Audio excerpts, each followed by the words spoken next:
How did it feel to be dead? God, that's a great song title, isn't it? Welcome to Watch Mojo. And today we're counting down our picks for the top 10 musician rumors that turned out to be true. Dennis Wilson announced that the Beach Boys had agreed to record one of the songs that he and Manson had been working on earlier in the summer. For this list, we'll be looking at the most outrageous rumors about famous musicians that were revealed to be pretty factual. Which of these did you most think was mere gossip? Let us know in the comments. If you like what you're hearing, be sure to check out the full song at the link below. Like a spread eagle talons in flight. That's your drastic decision, ain't no outward division set for life. Number 10. Prince evangelized door-to-door for Jehovah's Witnesses. For the better part of his remarkable career, Prince was known for defying societal expectations with his brazenly provocative music. Go crazy, let's get nuts. For that reason, many were shocked when he decided to become a Jehovah's Witness in 2001.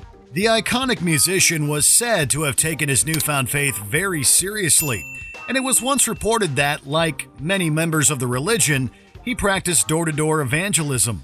Was honored by members of his religious community at the Jehovah's Witness Kingdom Hall in Minnetonka, Minnesota on Sunday. While that remained a rumor for years, a Minnesota couple later confirmed that Prince once knocked on their door to proselytize to them. Apparently, the Purple Star would wear disguises and introduce himself as Brother Nelson to evade being recognized. But when you're as famous as Prince, that can be a pretty daunting task.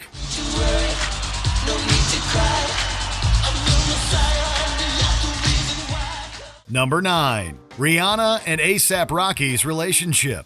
Rumors of a romantic relationship had followed music stars Rihanna and ASAP Rocky for years. Got a lot of Prada, that Dolce & Gabbana. The two had been friends for a long time, with ASAP opening for her Diamonds World Tour in 2013, and Rihanna starring in his Fashion Killa music video later that year. The rumors intensified after that, but with both musicians getting romantically involved with other people, they slowly died down. Rihanna was asked whether she's in love.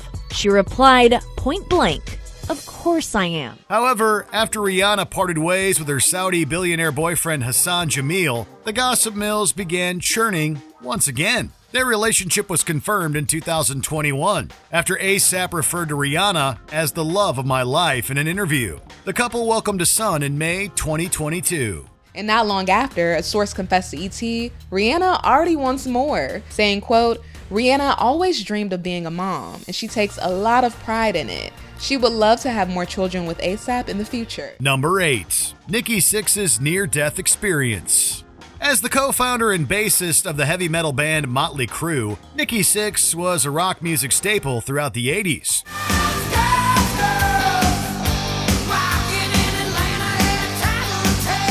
But at the peak of his career, Sixx struggled with substance use disorder, which gravely affected his personal and professional life. In fact, at one point, it was rumored that the musician had overdosed on heroin and died. This was technically true for 2 minutes.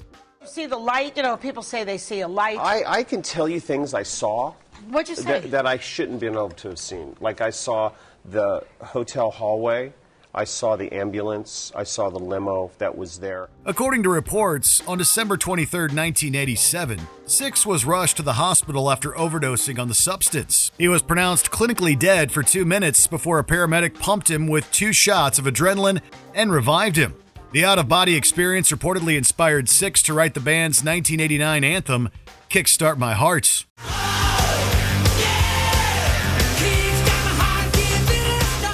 Number 7. Tupac's friends smoked his ashes.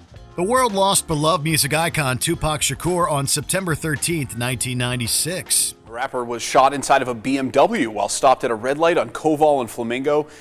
And we all know the story. He then died 6 days later. The late rapper was reportedly cremated the next day, and there has been so much speculation as to what happened to his ashes. For years, there was a long-standing rumor that members of Tupac's group Outlaws had smoked his ashes to honor him. In 2011, members of the group gave credence to the news by confirming in an interview that they did, in fact, do that. Is that true? Yeah, it's definitely true. According to them, they believe the rapper explicitly asked for it in the lyrics of his posthumous song, Black Jesus. Now, how serious he was about it, we took the shit serious. Although they claim to have done so in the presence of Tupac's mom, the Shakur family later released a statement denouncing their actions. Number 6. Michael Jackson wrote music for Sonic the Hedgehog 3. The video game Sonic the Hedgehog 3 was released in 1994 to critical and commercial acclaim. While many fans were in awe of the much improved gameplay, some others noticed striking similarities between the music and that of pop music icon Michael Jackson.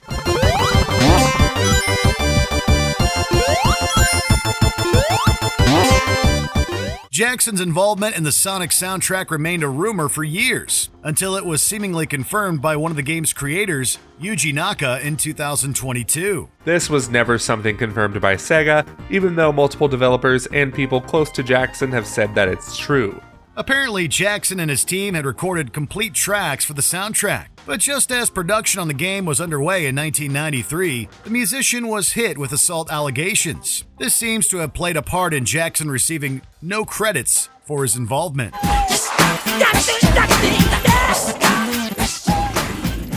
Number 5. Ozzy Osbourne and the Ants. Heavy metal icon Ozzy Osbourne has admittedly done a lot of outrageous things throughout his long, storied career. But this one takes things to a new level of extreme.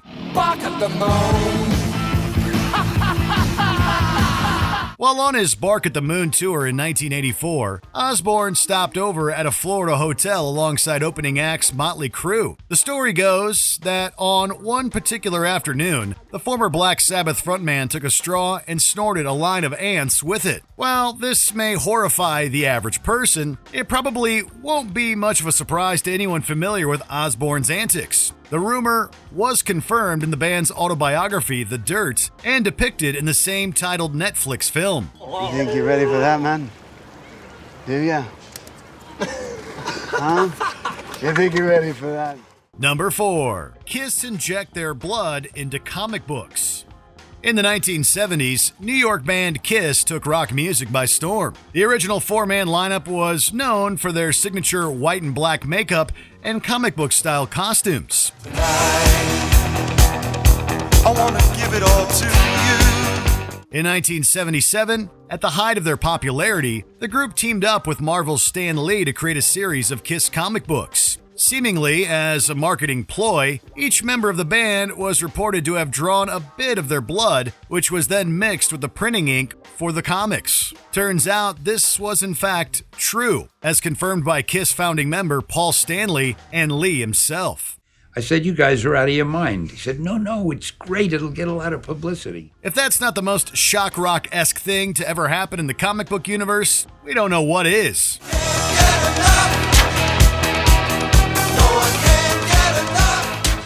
Number 3. Cass Elliot and Keith Moon died in the same apartment. While their paths may never have crossed, Cass Elliot and Keith Moon shared more similarities than they could imagine. Not only were they members of music groups, but they both met their untimely demise at the age 32. My friend called me to say that Cass Elliot passed away in her sleep. I was stunned.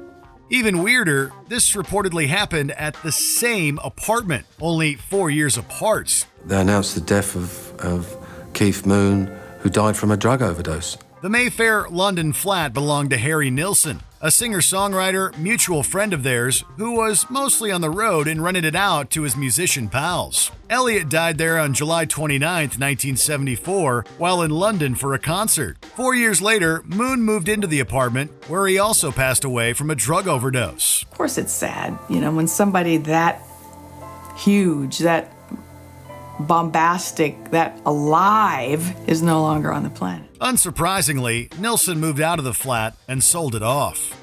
Number 2. Mick Jagger and David Bowie's intimate relationship. Two revered icons, Mick Jagger and David Bowie, are both regarded among the most influential musicians of the 20th century.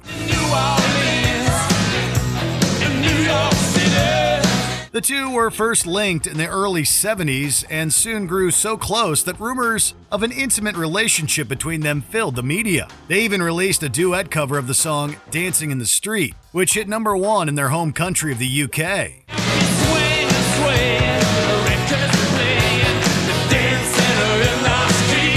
In 2012, journalist Christopher Anderson released a shocking biography of Jagger, in which he seemingly confirms rumors of an affair. According to the book, Bowie's then-wife Angie found both men naked in bed together. While she didn't seem to interrupt anything, Angie was absolutely dead certain something had in fact happened between them.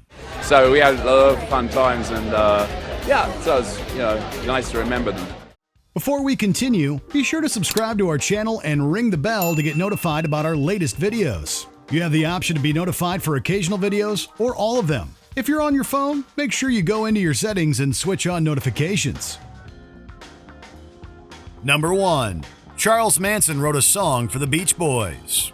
Before he founded and led the infamous Manson family cult, Charles Manson was a struggling musician hoping for a big break. Manson went to Los Angeles for no purpose other than to become a rock and roll star. After leaving prison in the late 1960s, Manson made the acquaintance of the Beach Boys drummer Dennis Wilson, who hoped to sign him to a recording contract. Although that never came to fruition, Manson actually wrote a song titled Cease to Exist for the band. The lyrics were eventually reworked and released in 1968 as Never Learn Not to Love.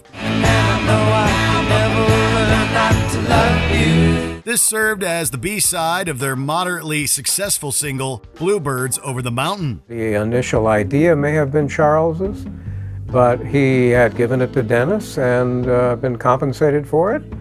And the Beach Boys were taking it and embellishing it as they do and making it their own. In the end, Manson received no writing credit for the song, and a little over 2 years later, he was convicted of the Tate and La Bianca murders. Do you agree with our picks? Let us know in the comments. And hey, if you're a fan of the song playing right now, be sure to check out the music video for it right here.